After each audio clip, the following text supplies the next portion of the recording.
Tenemos un formato un poquito diferente de otras veces, aunque ya lo hemos planteado alguna vez en el seminario, que es trabajar a partir de un caso, lo cual yo creo que va a resultar pues tremendamente interesante. El título que han puesto nuestros ponentes es Síndrome de transfusión feto-fetal y secuelas neurológicas a largo plazo, lo cual ya abre un panorama de cosas como para pensar. Y bueno, nuestros ponentes, a los que empiezo por agradecerles también el que hayan querido compartir sus ideas y dialogar esta tarde con todos nosotros, son Ana Formiguera Maciá, es enfermera especialista en cuidados paliativos, atención a la complejidad, cronicidad y dependencia en el Hospital Universitario de Vic. Colabora en la Cátedra de Cuidados Paliativos de la misma universidad. Es docente del curso de posgrado Muerte y Duelo en la Universidad de Girona, máster en cuidados paliativos, máster en bioética y coautora del libro Fins al final de la vida.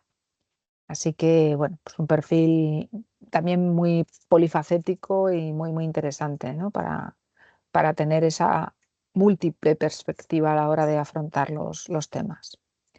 Y el otro ponente es Gabriel Almazán García, doctor en filosofía, profesor de filosofía en el Instituto de Enseñanza Secundaria Juan Gris en Móstoles.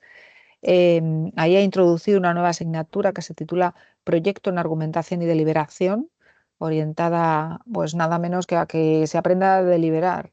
Esto que nos preocupa tanto a muchos de los que estamos aquí y que luego, si quieres, Gabriel, nos cuentas qué tal te está yendo, ¿no? Porque creemos que esto es un reto importante, ¿no? Gabriel se ha formado en bioética con Diego Gracia en la Fundación Zubiri, también ha colaborado en el proyecto de la Fundación Santa María dirigido por Diego Gracia, Ética y Educación.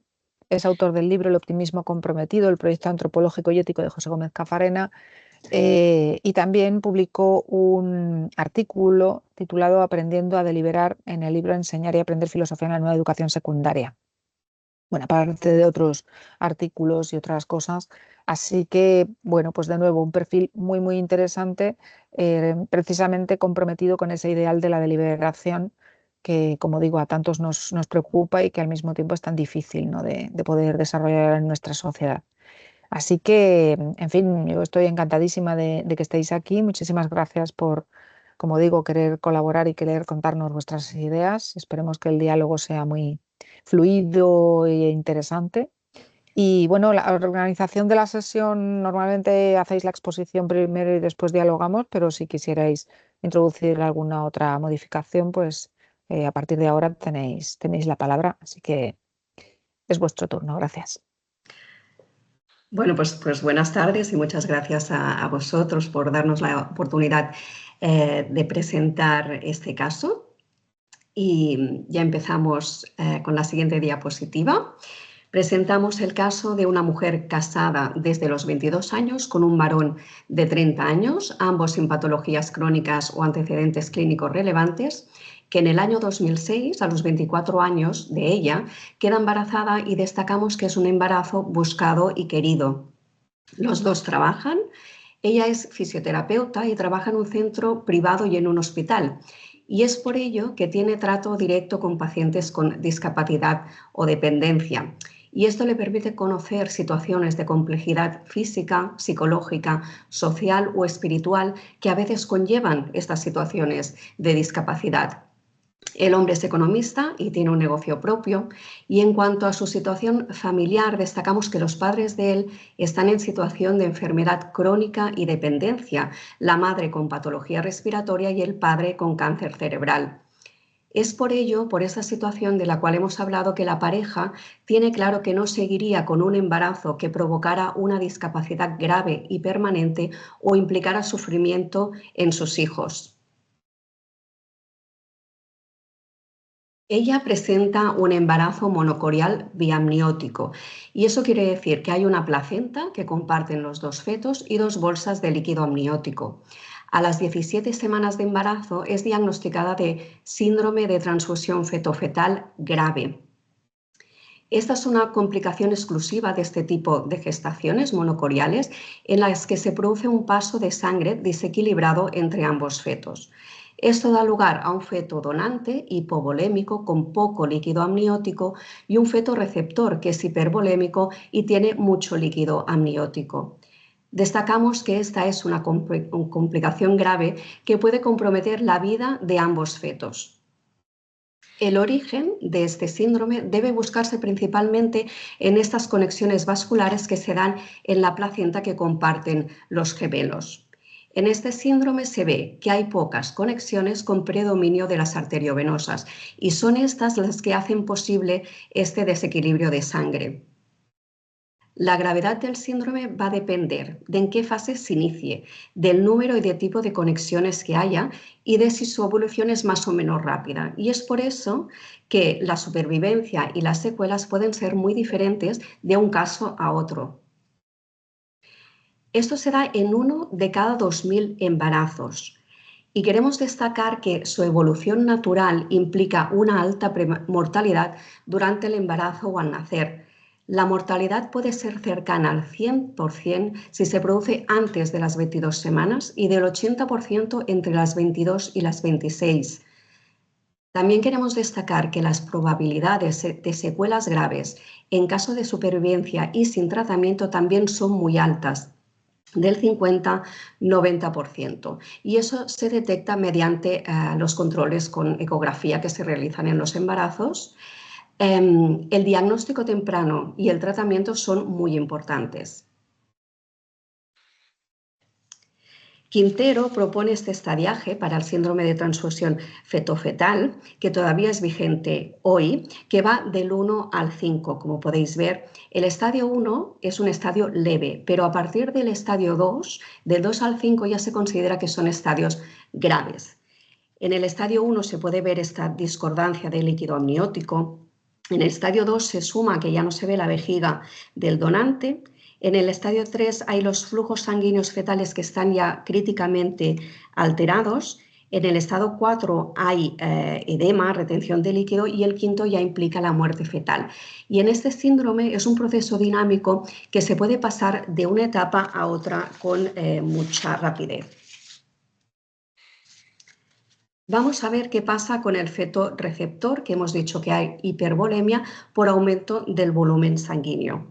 Pues por una parte nos da lo que habíamos dicho, polihidramios, que hay más líquido amniótico, y eso puede dar parto prematuro, rotura prematura de membranas, desprendimiento de placenta. Por otro lado, tenemos policitemia, que eso hace que la sangre sea más viscosa y puede dañar el sistema nervioso central y retención de líquidos. Esta policitemia nos puede dar aumento de la bilirrubina, que también puede afectar al sistema nervioso central, y esta retención de líquidos nos puede dar afectación cardíaca o morbilidad cardíaca, con lo cual tenemos que en este feto receptor hay una alta probabilidad de daño cerebral. ¿Qué pasa con el feto donante? Pues pasa la situación contraria.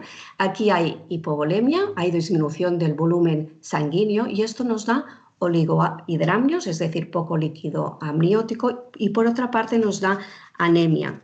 Sabemos que la falta de hierro puede provocar daño cerebral y en otros órganos también, y alteraciones del neurodesarrollo. Y es por esto que en el feto donante también puede haber daño cerebral.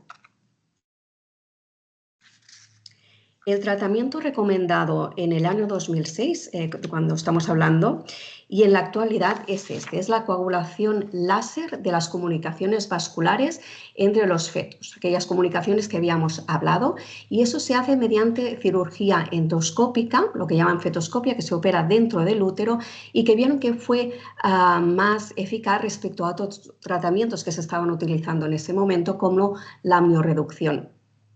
Con este tratamiento hay una supervivencia general del 70-80%, y en el Hospital de Barcelona, donde se trataba esta paciente, se empezó esta técnica en el año 2000 dentro del programa de medicina fetal. Destacamos que esta técnica era una técnica en estudio en ese momento, y ahora en la actualidad pues también hay estudios sobre ello, y os hemos dejado abajo pues unos títulos de estudios que se han publicado hasta la fecha en las que ha participado el hospital o ha liderado este hospital. En cuanto a los riesgos de la fetoscopia, pues puede dar aborto espontáneo, rotura prematura de membranas, parto prematuro, que esto representa un 20% de la mortalidad perinatal, y además también nos puede pasar que el síndrome no se resuelva, que haya insuficiencia placentaria o que se produzca una hemorragia. En cuanto al resultado neonatal, en el 2006 ya vieron que el 90% de los niños con síndrome de transfusión fetofetal nacen con prematuridad, con lo cual tienen riesgos propios de esta prematuridad, como son la enfermedad respiratoria o la lesión cerebral, y además también tienen los riesgos propios del síndrome de transfusión fetofetal, como son la morbilidad cardiovascular, la insuficiencia renal, los trastornos hematológicos, lesiones cerebrales hipóxico-isquémicas y hemorragias. Es por eso que, como hemos visto, hay un riesgo elevado de daño cerebral, tanto en el periodo prenatal como en el neonatal. De hecho, los estudios nos dicen que la complicación más importante y temida en los sobrevivientes del síndrome de transfusión fetofetal es la lesión cerebral, porque es la que puede tener un impacto más profundo y de por vida en estos bebés. Y como hemos visto, tanto donantes como receptores se pueden ver igualmente afectados por la lesión cerebral. De hecho, en la literatura encontramos gran variedad de lesiones cerebrales notificadas para este síndrome. Y también nos dicen los estudios que la evaluación y el seguimiento postnatal es necesario, ya que algunas anomalías no se van a presentar hasta más allá de los 2 años o incluso de los 7 años de edad. Es por eso que es muy importante que los pediatras y los neonatólogos conozcan este riesgo para poder dar una adecuada atención y un adecuado seguimiento a estos niños. También sabemos que en los 2 últimos trimestres de gestación y los primeros meses de vida son un periodo crítico en el que se produce el 80% del crecimiento del sistema nervioso central y que además el neurodesarrollo es un proceso que se alarga durante la infancia y la adolescencia hasta que se consigue la madurez cerebral. Además, las lesiones del sistema nervioso central serán más severas cuando más precoz se hayan iniciado.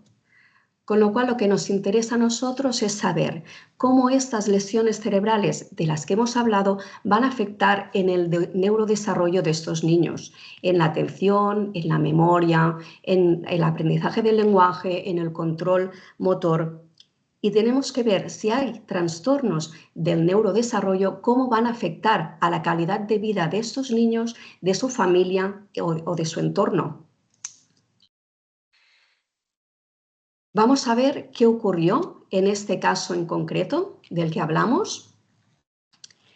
El día 2 de enero se produce el primer ingreso a las 17 semanas con el diagnóstico de síndrome de transfusión fetofetal grave en estadio 2.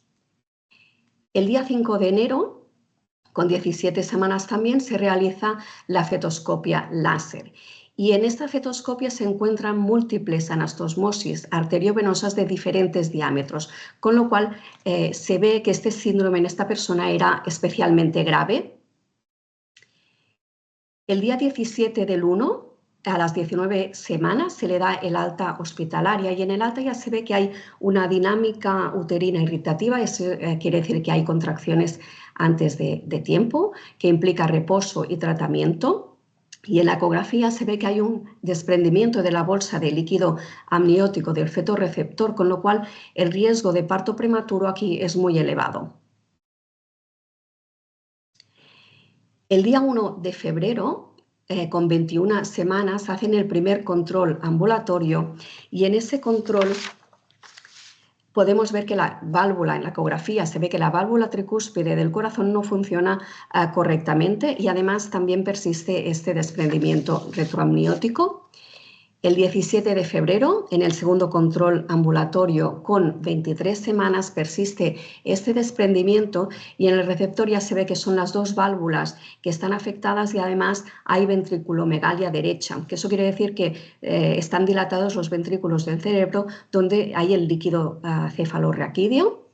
En el donante se ve un oligohidramio severo, hay poco líquido amniótico y no se visualiza la vejiga, que eso era síndrome del estadio 2, y las pruebas de anorexis para ver si había, si había una rotura prematura de membranas eran negativas. El 21 de febrero se realiza un control ambulatorio y en ese momento se decide el ingreso con 24 semanas. El corazón sigue comprometido. Además, en este momento se orienta el diagnóstico como rotura prematura de membranas, por esto ingresa, porque hay un oligohidramnios severo en el feto donante. Este persiste. Sin embargo, no se objetiva la pérdida de líquido con las pruebas. Entonces, en ese ingreso ya indican reposo absoluto en cama. El día 27 del 3, la ecografía antes del parto con 28 semanas. El receptor sigue mostrando insuficiencia tricúspide y no se puede ver el ductus venoso, que eso es el flujo sanguíneo de los fetos. Es signo de síndrome de transfusión feto-fetal estadio 3 y en el donante persiste el oligohidramnios muy severo. El día 28 del 3 se produce el parto por dinámica uterina y hay un parto, pues como vemos, extremadamente prematuro. Los bebés cuando nacen están hospitalizados 3 meses. Entonces, vamos a ver con detalle el consentimiento informado que firmó la paciente para la técnica de fetoscopia láser para la transfusión feto-fetal. En él se explica en qué consiste la fetoscopia láser, en separar estas comunicaciones vasculares. Se informa que sin tratamiento hay una probabilidad de muerte del 80-100% y el alto riesgo de secuela neurológica si no lo tratamos. Dice también que ha sido informada de las diferentes opciones terapéuticas, que las posibilidades de éxito entendida como supervivencia de al menos un feto son del 85-90%, el riesgo de rotura prematura de membranas es del 5-10% y que aunque por el momento ningún signo lo sugiere, el riesgo de secuela neurológica al año de vida es inferior al 5%, debido a que algunos no pueden detectarse mediante ecografía. También explica que el riesgo de complicaciones graves para la paciente es igual que el de cualquier otra intervención y muy bajito, es menor al 1%. Y aquí también vemos el dibujo explicativo que le hicieron para explicar esta técnica de transfusión feto-fetal. Vamos a analizar esta frase en que dice que el riesgo global de secuela neurológica al año de vida, según lo demostrado, es inferior al 5%, y eso es verdad que está en la literatura, están en las investigaciones de esta época hablando del riesgo neonatal.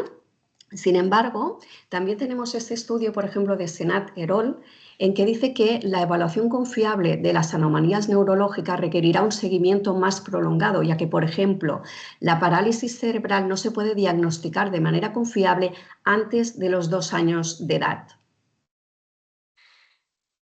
En ese momento también encontramos este estudio liderado por el Hospital de Barcelona en que se llegaba a estos resultados, que el porcentaje de niños con problemas graves de neurodesarrollo, dice, es muy importante en todos los casos, con un rango que va del 5,8 al 25% de niños con retraso psicomotor grave. También hay este estudio, que es un estudio pediátrico europeo que se llevó a cabo entre el 2002 y el 2005, en que se observaron signos de alarma en la exploración neurológica de los niños, con una exploración patológica en un 23,75% de los casos. Aquí encontramos los estudios, aparte de esos, que había en esa época, que hablaban de las secuelas a largo plazo o el deterioro del desarrollo neurológico a largo plazo. Como vemos, hay solamente 2 estudios con esta técnica de fetoscopia láser que no van mucho más allá de los 2 años y en que los porcentajes son ligeramente superiores, del 13,3 y el 11, o sea, 22% en este caso, entre graves y leves. De hecho, esos estudios lo que dicen es que es difícil extraer conclusiones comunes porque los diagnósticos son diferentes, las edades son heterogéneas, los tratamientos aplicados son muy diversos y también los test para estudiar este trastorno del neurodesarrollo también son muy diversos. Pero sí que dicen que la consideran una población de riesgo, estos niños, y que el seguimiento del neurodesarrollo a largo plazo es muy importante. Vamos a analizar también esta frase en que dice que se propusieron alternativas o se ha informado de las diferentes opciones terapéuticas. En mi caso he comprendido con el tratamiento, etcétera. Entonces, cuando preguntamos a la pareja si se propusieron alternativas al tratamiento con fetoscopia láser, nos dicen que no. Se propuso interrupción al embarazo, era una opción. Seguir el curso natural del embarazo, quizás seguir un tratamiento conservador con amniodrenajes, por ejemplo. La paciente explica que ingresó el día 2 de enero por la noche, el 3 y el 4 estuvo en espera y el día 5 por la mañana se le practicó la fetoscopia láser. Explica en palabras de ella que entre los días 3 y 4, dice, enfermería me enseñó fotos de bebés sobrevivientes que les habían entregado las familias, pero que no pasó ningún psicólogo para valorar su estado emocional, no pasó ningún trabajador social para explicar qué recursos existían para afrontar una posible doble discapacidad. Nadie le preguntó tampoco sobre su situación familiar y a su entender lo que se explica en el consentimiento fue muy simple, o la forma de explicarlo fue muy simple, y que en este consentimiento pues faltaba mucha información. En ese momento el marido no estaba, ahí puedes volver atrás, el marido no estaba cuando firmó este consentimiento, estaba ella y la madre de ella y las dos afirman que no se propusieron otras alternativas y entonces que no pudieron deliberar sobre otras opciones y además ella considera que estaban en un estado de distrés emocional porque le habían hablado de la posible muerte inminente de sus dos hijos. Volvemos al día 17 del 2, en el segundo control ambulatorio después de la fetoscopia, en que la ecografía muestra signos de mala evolución de la gestación. En este curso clínico dice que se explica a la pareja las dos posibilidades diagnósticas en la actualidad. Por un lado, la rotura prematura de membranas del feto exdonante, pero no se ha objetivado con pruebas. Y por otro lado, la posibilidad de un nuevo episodio de transfusión fetofetal. Sin embargo, dicen que en ese momento siguen sin explicarse los riesgos a largo plazo del síndrome de transfusión fetofetal o de los riesgos que implicaría la prematuridad. Y tampoco se dan otras alternativas terapéuticas. Estas son las analíticas que hicieron a los dos gemelos al nacer, que ambas muestran signos de transfusión fetofetal no resuelto. Lo que pasa es que esto no se explica a la pareja. También recordemos que había esta diferencia de líquido amniótico y unas pruebas de amnorexis negativas. También hay otros valores que lo demuestran, con lo cual aquí ya se detectaba que había una alta probabilidad de daño cerebral fetal. Este es el informe de la placenta que tampoco no se entregó ni explicó. En él habla de una placenta hipermadura y además habla de como dos zonas muy diferenciadas a nivel de vellosidades capilares, que esto también es síndrome de transfusión fetofetal y de riesgo de deterioro del neurodesarrollo posterior. En cuanto a las evidencias científicas de hoy, hemos hecho una búsqueda en PubMed y encontramos 18 estudios de seguimiento a largo plazo, pero muy pocos van más allá de los 2 años y los rangos que salen son del 9% de trastorno del neurodesarrollo grave y del 5% de parálisis cerebral. Destacamos ese estudio que se hizo en el 2022 en que se evalúan estos niños en 2 puntos temporales, a los 2 y a los 5 años, y se ve que el deterioro del desarrollo leve o moderado se detectaba en el 25% de los niños a los 2 años y en el 34% a los 5 años. En cambio, el desarrollo neurológico deteriorado grave se detectaba en el 3% a los 2 años y el 12% a los 5 años, con lo cual el 35% pasaba de un resultado normal o un deterioro leve o moderado a los 2 años a un deterioro grave a los 5 años.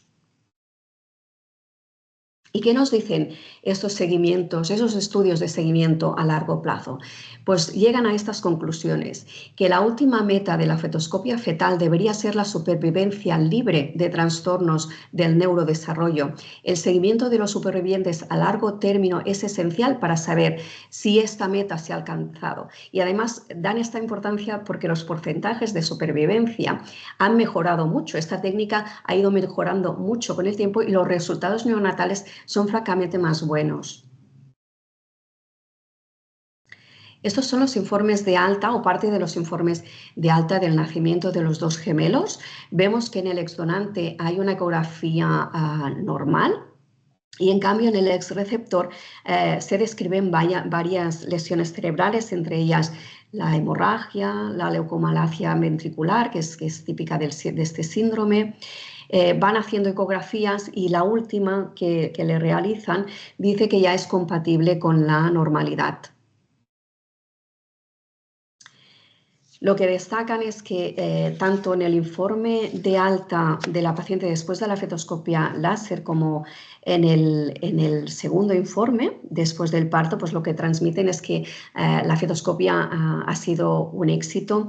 Y también en el informe de alta de los niños, que se explica que en las 17 semanas se produjo este síndrome, pero que las ecografías posteriores de control eran normales. Sí que se explica que se realizaron 2 exsanguinotransfusiones en el receptor y una transfusión de sangre en el donante.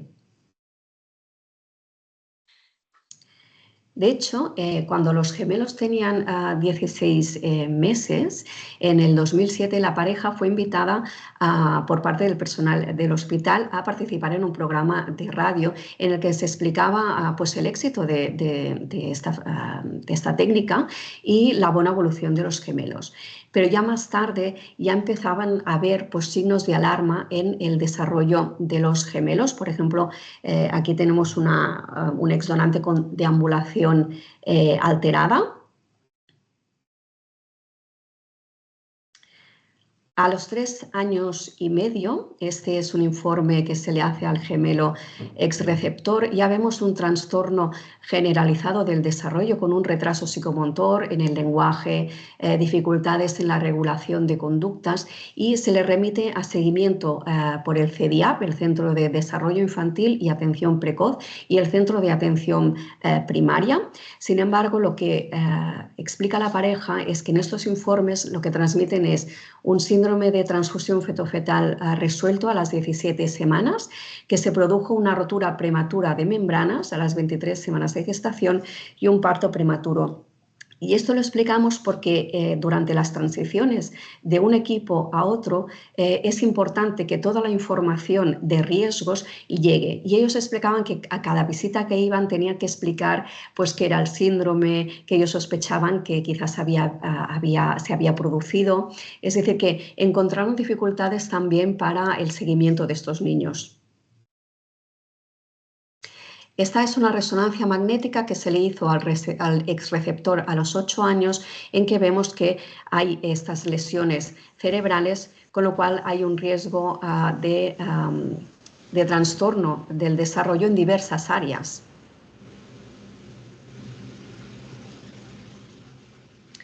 Aquí tenemos ya el informe de los gemelos, en este caso este es el exdonante, a los 14 años, en que ya vemos aquello que decíamos, qué secuelas han tenido estas lesiones cerebrales de las cuales hablábamos en el periodo prenatal y neonatal. Aquí ya vemos diagnósticos. En el exdonante tenemos un trastorno del espectro autista con trastorno de conducta grave que se acompaña de conductas obsesivas y comportamiento rígido, con dificultad para adaptarse a los cambios, un retraso intelectual severo con dificultades para el aprendizaje, un lenguaje inmaduro para su edad, acompañado de dificultad para vocalizar y fue escolarizado en una escuela de educación especial porque no se adaptó a la escuela normalizada, gran dependencia para sus actividades básicas de la vida diaria y reconocida una discapacidad del 68%. En el gemelo X receptor también se describe un trastorno del espectro autista con un trastorno de la conducta grave, con conductas obsesivas, comportamiento rígido, dificultad para adaptarse a los cambios, autoagresiones. Él se da golpes en la cabeza que en ocasiones han requerido atención médica. Necesita tratamiento farmacológico para disminuir estas autolesiones.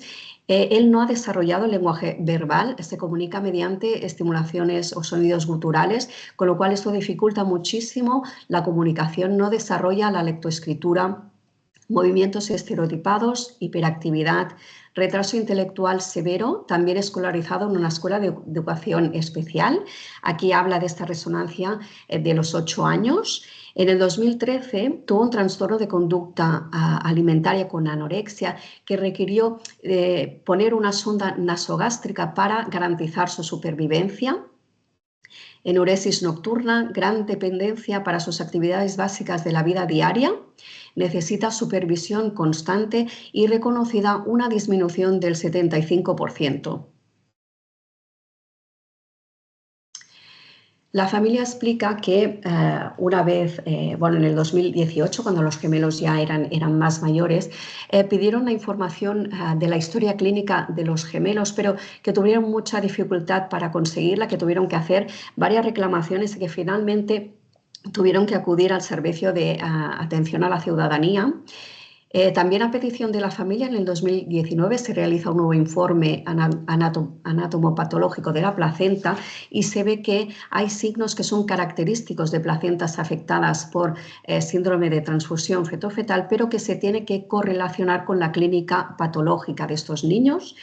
El informe pediatra del 2020 del Institut Català de la Salud ya pone que esta correlación clínico-patológica sí que se da, con lo cual podemos confirmar que sí hubo una transfusión fetofetal no resuelta.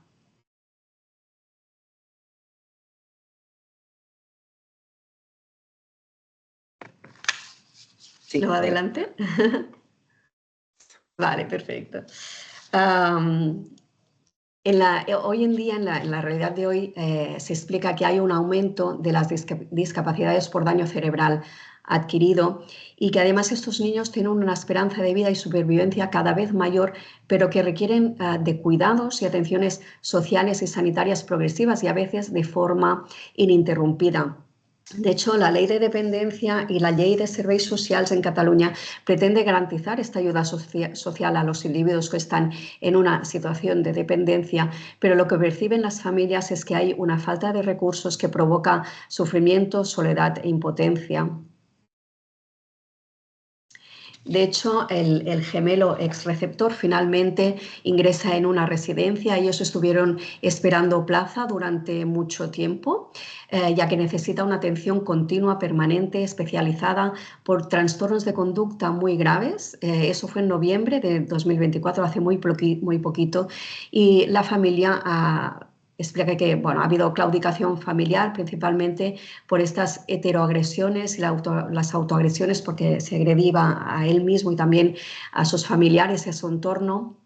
Y estas se producían muchas veces cuando intentaban reconducir actitudes obsesivas.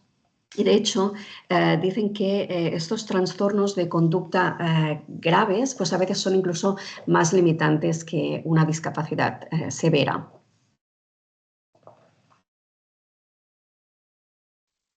Bueno, pues pasamos ya al segundo punto, a la deliberación que hemos propuesto sobre los valores.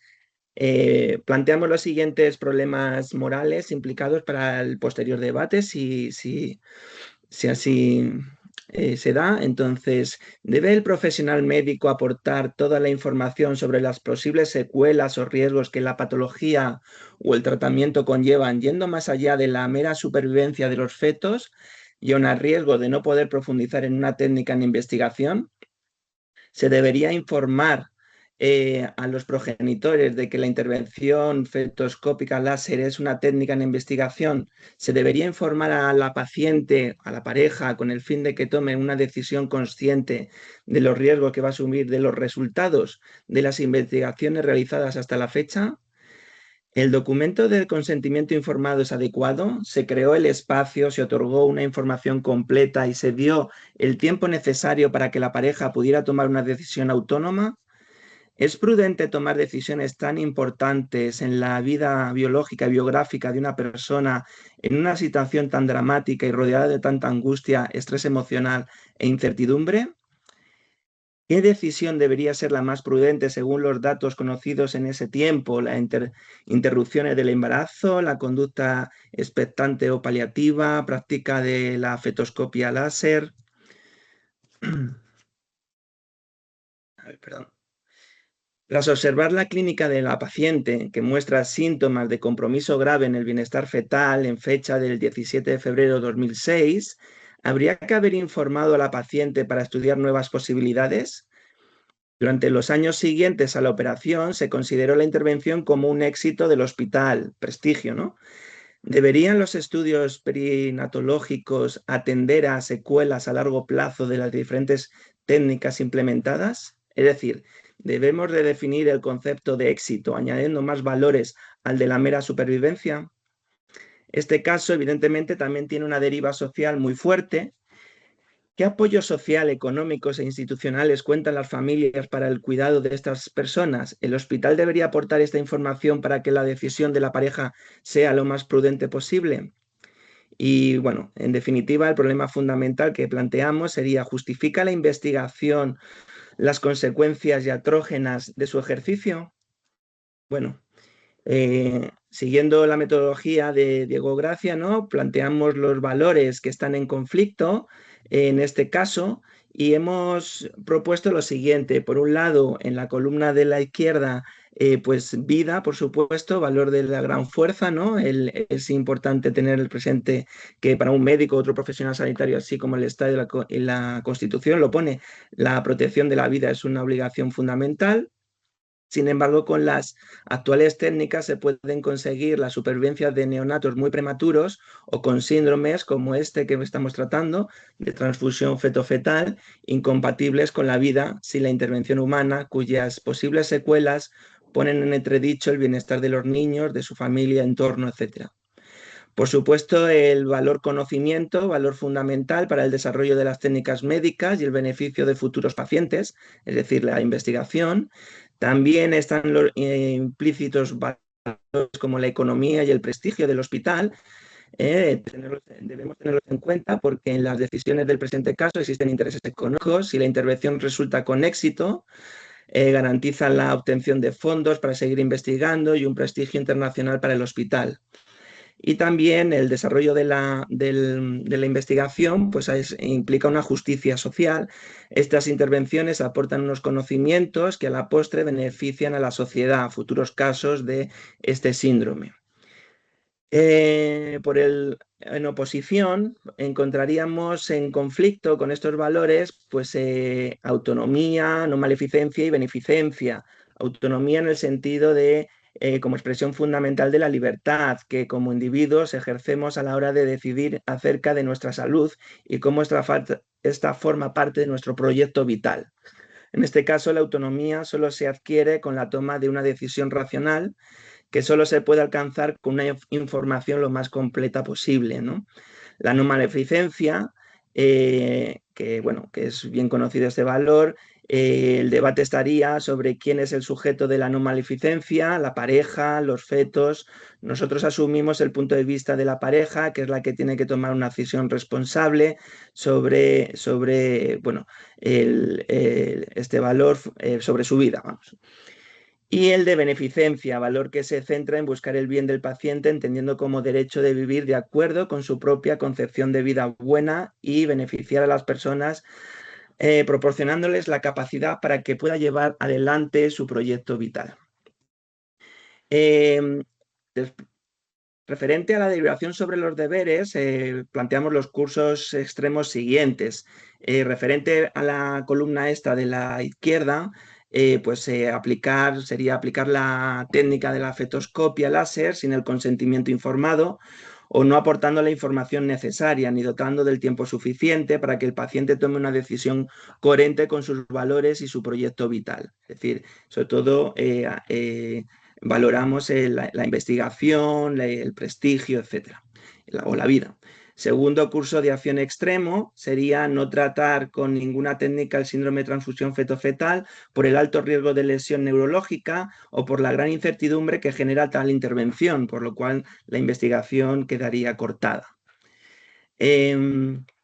Por lo tanto, nosotros planteamos los siguientes cursos intermedios de acción.